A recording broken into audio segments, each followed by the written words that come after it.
In the gilded firmament of Hollywood, Dean Martin was more than a star. He was a king. He commanded a kingdom built on fame, fortune, and the unwavering admiration of millions. To the world, he was the embodiment of cool. His voice, a velvet current carrying timeless melodies, was the sound of Hollywood's golden age. But behind that famously relaxed smile, and the ever-present glass of whiskey he cradled on stage, a life was slowly, silently, crumbling into dust. The truth was, the man known as Dean Martin would spend his final years as a mere shadow of himself, a soul fractured by grief, haunted by the ghosts of memory, and quietly watched over by the one woman who had once loved him more than life itself. For 24 years, Jeanne Martin had been his wife, and even long after their marriage had ended, her devotion never wavered. While the world saw an untouchable icon, Jeanne saw the man behind the myth.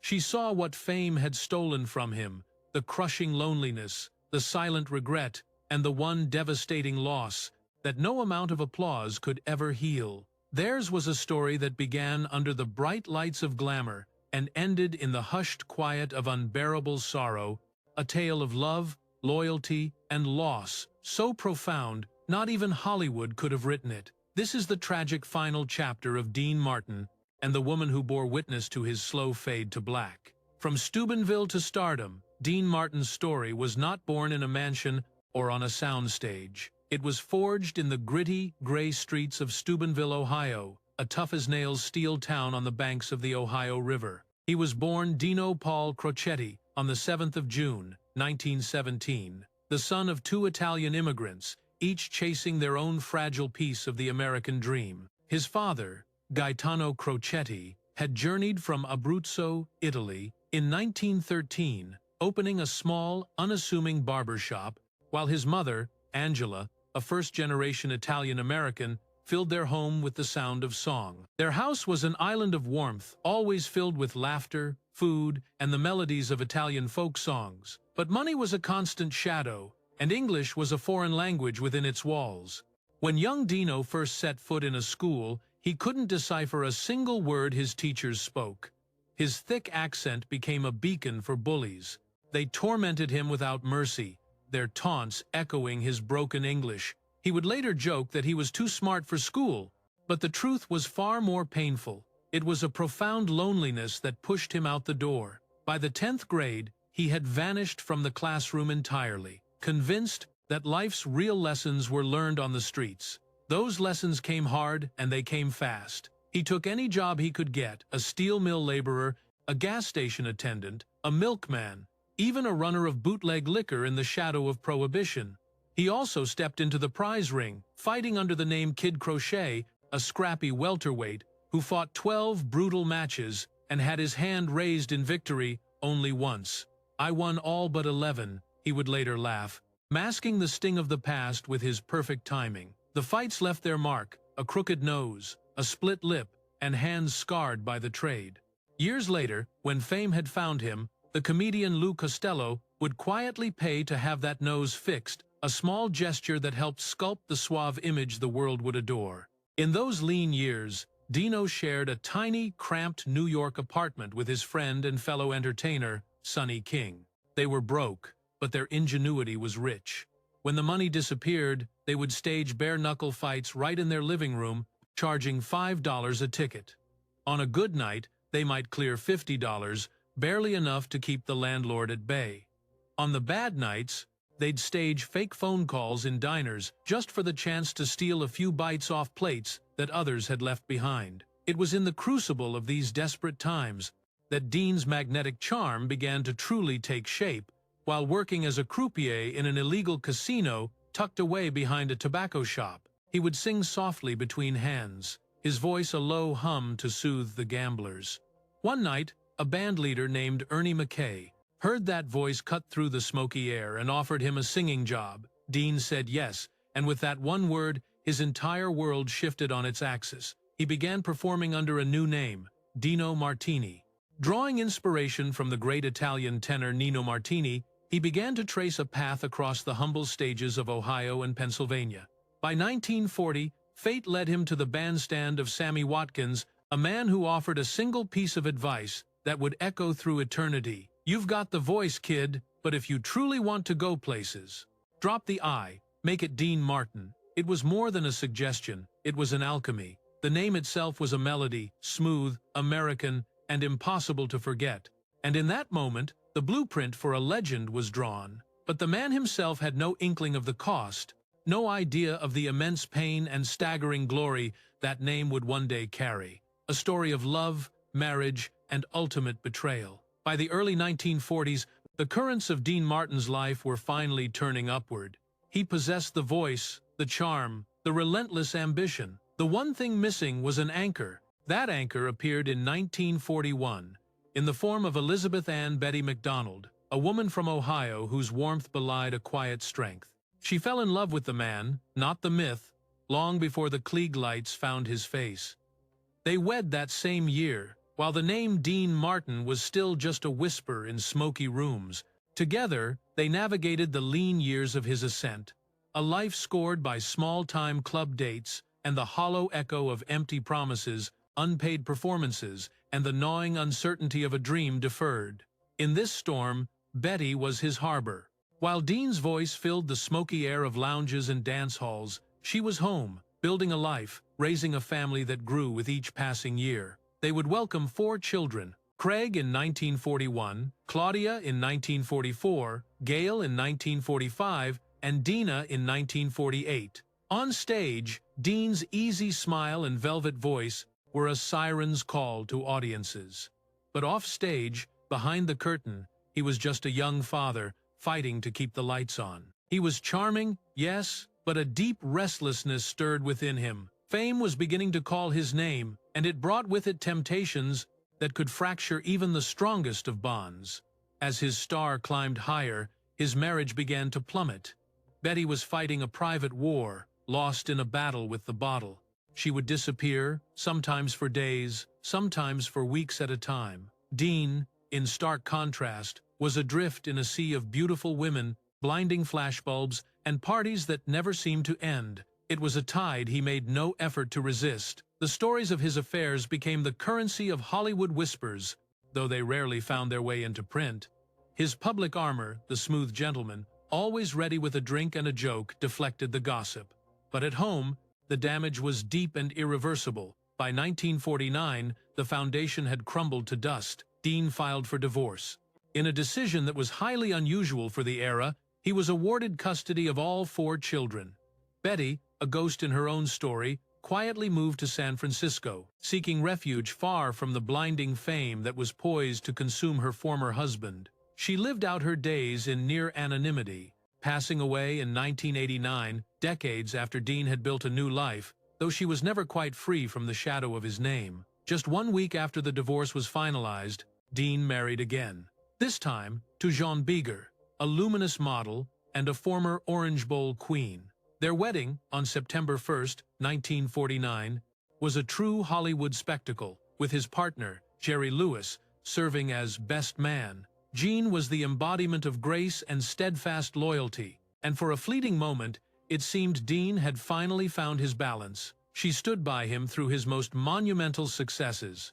The golden era of his comedy films with Jerry, his ascension as a solo superstar, his induction into the pantheon of the Rat Pack. Together, they added 3 more children to the family: Dean Paul in 1950, 1, Richie in 1950, 3, and Gina in 1956. Jeanne raised all 7 of Dean's children, both hers and Betty's, under a single roof. To the world, they were the perfect American family, a tableau of glamour, unity, and happiness. But fame is never a stable foundation. As Dean's career became a supernova, his absences grew longer, his nights spun further out of control, and his infidelities became a constant, painful wound. And Jeanne forgave him, more times than a heart can count. But by the close of the 1960s, the foundation had crumbled. In 1973, after 24 years, the final curtain fell on their marriage. He would find another partner, but for those in his inner circle, the truth was an unspoken certainty. Jeanne was, and always would be, the great love of his life. It was a loss from which he would never truly mend. This was the era of the Rat Pack, and the heavy toll of stardom. When Dean Martin walked away from a decade-long brotherhood with Jerry Lewis in 1956, the whispers in Hollywood were merciless. They said he had just authored his own professional obituary. He was dismissed as the straight man, a shadow who couldn't exist without the light of Lewis. But Dean was about to prove every single one of them wrong. In the space of just 2 years, he shed the skin of a sidekick and emerged, reborn, as one of the most effortlessly cool, most compelling entertainers in the nation. This resurrection found its stage in the neon-drenched oasis of Las Vegas, where he aligned with the one and only Frank Sinatra, Sammy Davis Jr., Joey Bishop, and Peter Lawford. They would become legend, known to the world as the Rat Pack, a fraternity of silver-tongued, fast-living titans who claimed the Las Vegas Strip as their personal kingdom. And every single night, beneath the iconic lights of the Sands Hotel, they held court, mesmerizing sold-out crowds with an intoxicating blend of chemistry, wit, and that impossible, easy charm. To a watching world, they were the very definition of style and swagger. And on that stage, Dean appeared to be the loosest cannon of them all. A smoldering cigarette in one hand, a lowball glass in the other, his tie perpetually loosened, his smile artfully crooked. But what the audience saw was little more than a masterful illusion.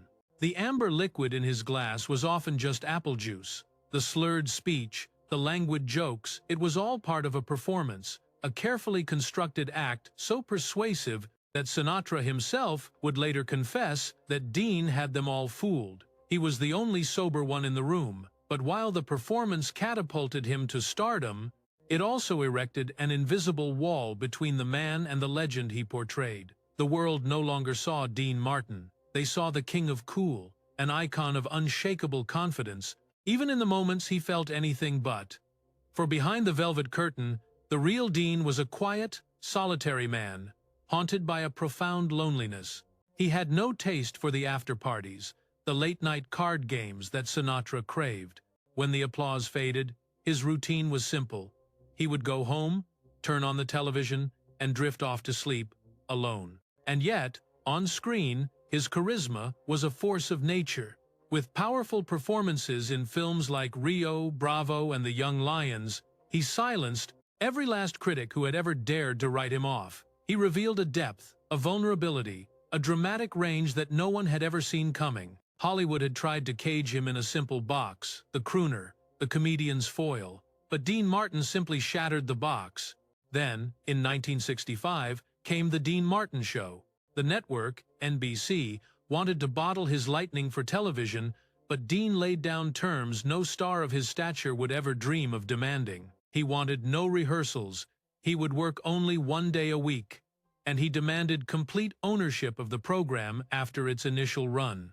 To the astonishment of the entire industry, NBC conceded to every point. The result was a cultural phenomenon. 264 episodes, drawing in more than 40 million viewers each week, a television empire built not on scripts or elaborate production, but on the singular, unadulterated charm of one man. Every week, he would stroll onto that set, giving the impression he'd just wandered in off the street, and in that lay the magic. It was pure Dean, unscripted, unconcerned, and utterly untouchable. But as his fame reached stratospheric heights, a deeper emptiness began to take root within him.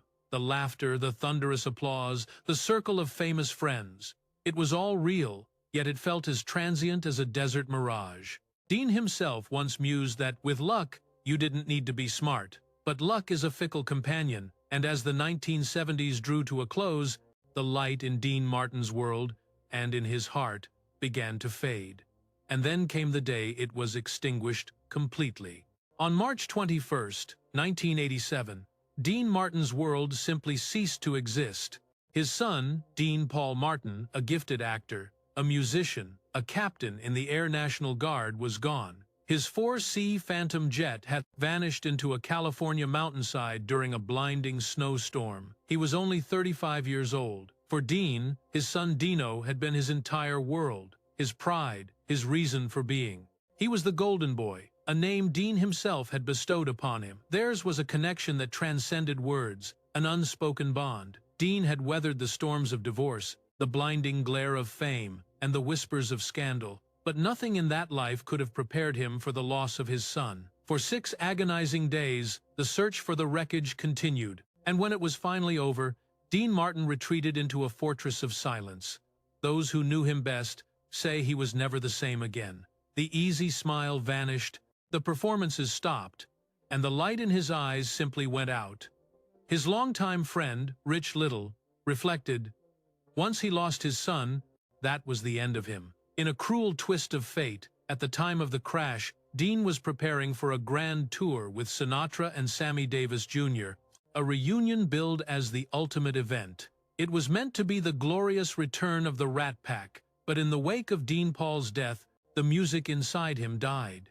He appeared for the first few performances, a ghost on the stage, distant, quiet, and visibly broken before quitting mid-tour. Sinatra, in his own way, tried to force him back into the light, but Dean refused to be moved. It was Jeanne, his ex-wife, who rushed to his side. Though they had been divorced for over a decade, she was the only soul who could penetrate his wall of grief. She remained close, a constant, watchful presence. She would dine in the same restaurant where he sat alone, night after solitary night.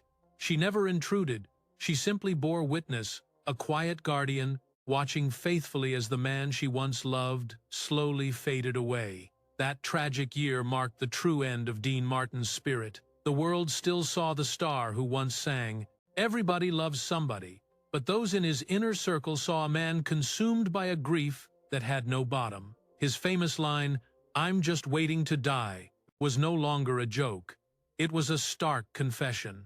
After 1987, the world witnessed the long, slow goodbye. Dean Martin began to dissolve from public life.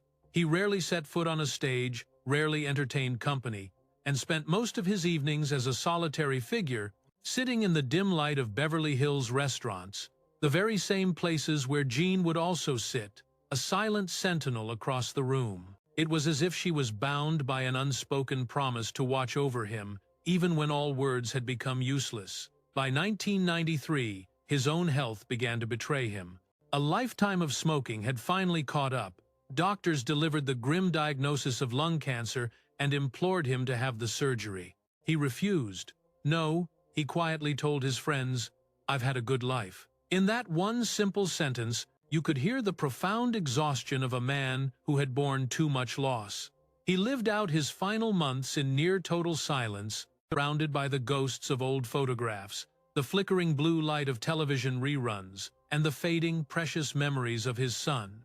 The man who once filled cavernous nightclubs with laughter now lived in a darkened room, waiting for the curtain to fall. On Christmas Day, December 25, 1995, at the age of 78, Dean Martin died. The cause was acute respiratory failure from emphysema. His passing sent a tremor through Hollywood. A devastated Frank Sinatra called him a brother, not by blood, but by choice. 3 days later, Las Vegas itself paid tribute. For 10 minutes, the brilliant, glittering lights of the Strip were dimmed, a rare and solemn honor reserved for legends. The sands, the flamingo, the stardust all fell dark in a moment of profound silence. The city he helped build stood still for the man who gave it its soul. Dean was laid to rest at Westwood Village Memorial Park in Los Angeles. His crypt is marked with a simple inscription, a line from the song that defined him, "Everybody loves somebody sometime." Jeanne never remarried. For the rest of her years, she lived quietly, her home a shrine of photos filled with her children and with Dean. When she passed away from cancer in 2016, at 89 years old, she was buried not far from him. In a final, tragic chapter, their son Richie, who had dedicated his life to carrying on his father's music, had died just a few weeks before her. The Martin family gave the world immeasurable beauty, laughter, and a timeless soundtrack. But behind that brilliant curtain lay a story of unimaginable heartbreak. Dean Martin spent his final years surrounded by the silence of his loss. His true measure wasn't found in the thunderous applause or the blinding lights of fame, but in the quiet stillness, in the unwavering loyalty of a woman who simply could not let him go. John could only watch as his friend slowly vanished, a helpless witness to the steady decline that took hold the day they buried their son. And in the end, she too would follow him into the quiet, drawing the final curtain on a love story born in brilliant sun and concluded in the deepest of shadows. While their names are forever gilded in the chronicles of Hollywood, their true story is one etched in pain, loyalty, and loss, a private tragedy that the public spectacle of fame could never truly mask. But a question lingers in the silence. Did Dean Martin ever truly find peace in his final moments? Or was he forever a man haunted by the ghosts of all he had lost? We invite you to share your own reflections in the comments below. And if you seek more stories hidden within the shadows of Hollywood's golden age, remember to like and subscribe.